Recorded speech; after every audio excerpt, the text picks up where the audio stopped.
Thanks, Jason, and thanks for the job that the committee has done once again. And it's just really a fun thing to come up to Cresco. And my family has roots here, and a lot of you probably already know that. But it's like my two uncles were state champions and wrestled with the great Tom Peckham, and they're huge mentors for me and my brothers. And the whole experience of coming up here to Cresco brings back a lot of memories. I had the pleasure of coming up here with my Tater Tot Casserole Club. It's not my club, it's actually Royce's club, okay? All right, there's our leader right there. So had Randy Lewis, we had last year's inductee, Bob Hallman, right? So Randy Lewis, Olympic champion, not afraid to tell a story. Bobby Hallman laughs at all of Royce's jokes, okay? And Royce, of course. And I was told Mark Sendlinger says I had a 3-hour trip up here, and it felt like 30 minutes. And he interrupted me and he says, "You sure it wasn't 3 weeks, right?"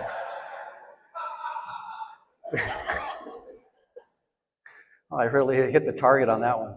So anyway, I'm really pleased to be able to talk about Phil Henning, and got to know Phil a little bit better after we did the docu-series that we did called The Duel.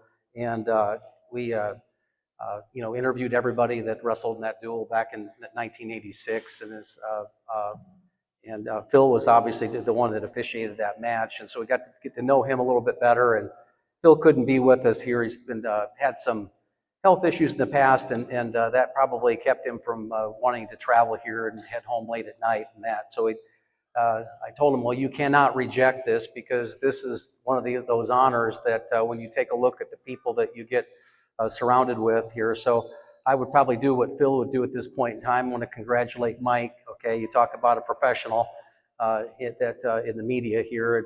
Both Matt and Dan have talked about how important our wrestling media is and getting the word out about what we do. And Mike's always been a professional. And of course, Matt McDonough here, the older you get to know the parents a lot better than the athlete. I got a chance to watch him and do a lot of his matches as a broadcaster, but I actually really knew him a lot better from his parents, Mike and Sandy. Right, we would get together and some of those hotels in St. Louis when the Nationals was there.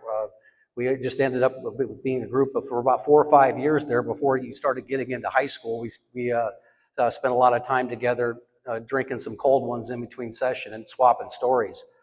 And takes me to and I would say one other thing about Mike. We did the national duels this year. Flow Wrestling covered it, and Matt had the opportunity to go ahead and be one of the color guys on it, and it was really fun.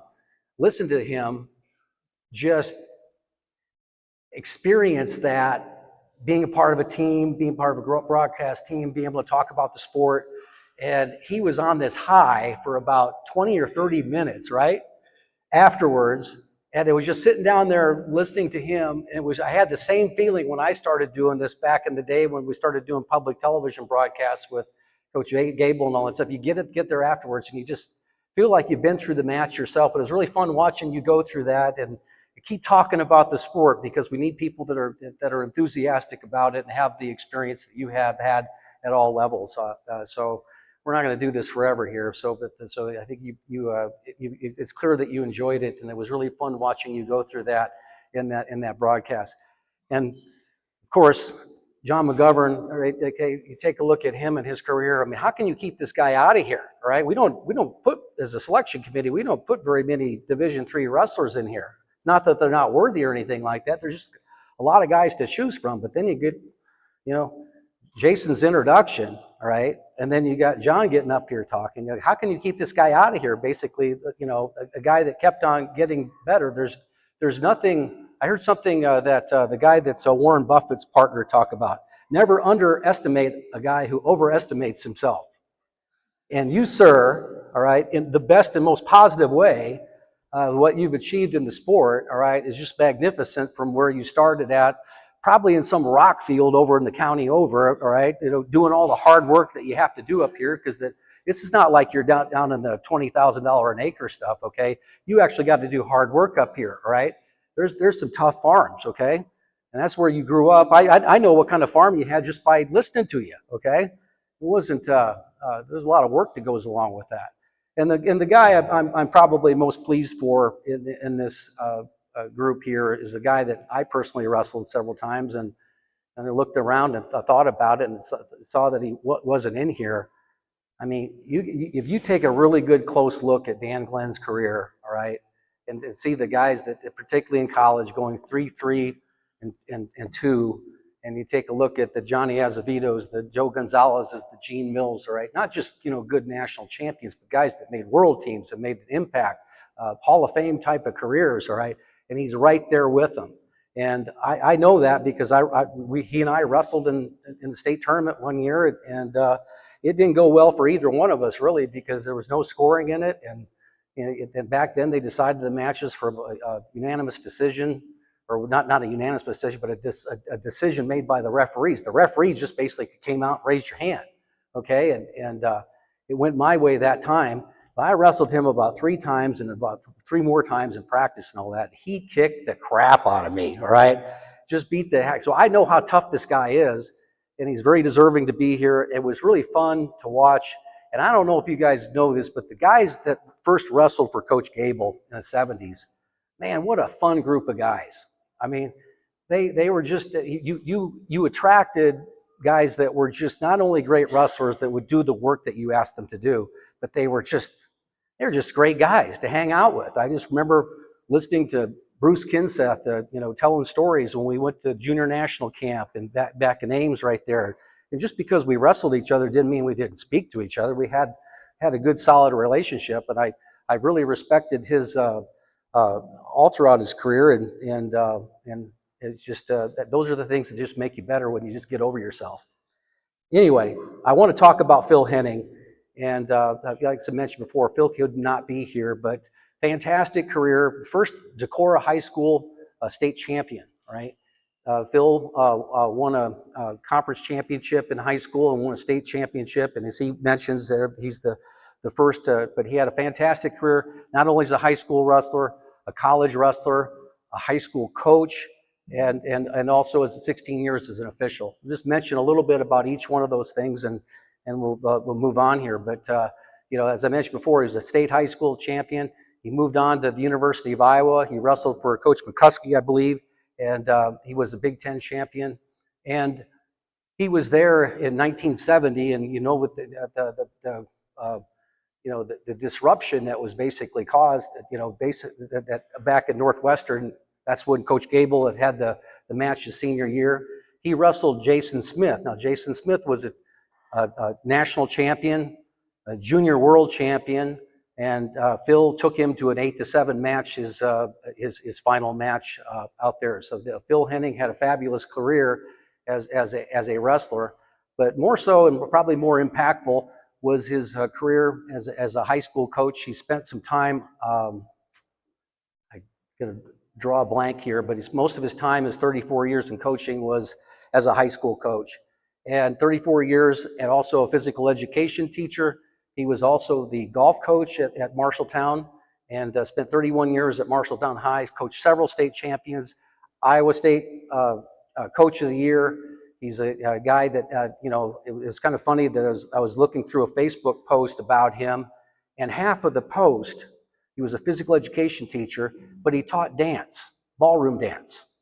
And half the comments, all right, were from young ladies and women that had been through his PE career there about how much of a gentleman he was, and that he taught his young ladies in his class to be able to go ahead and dance.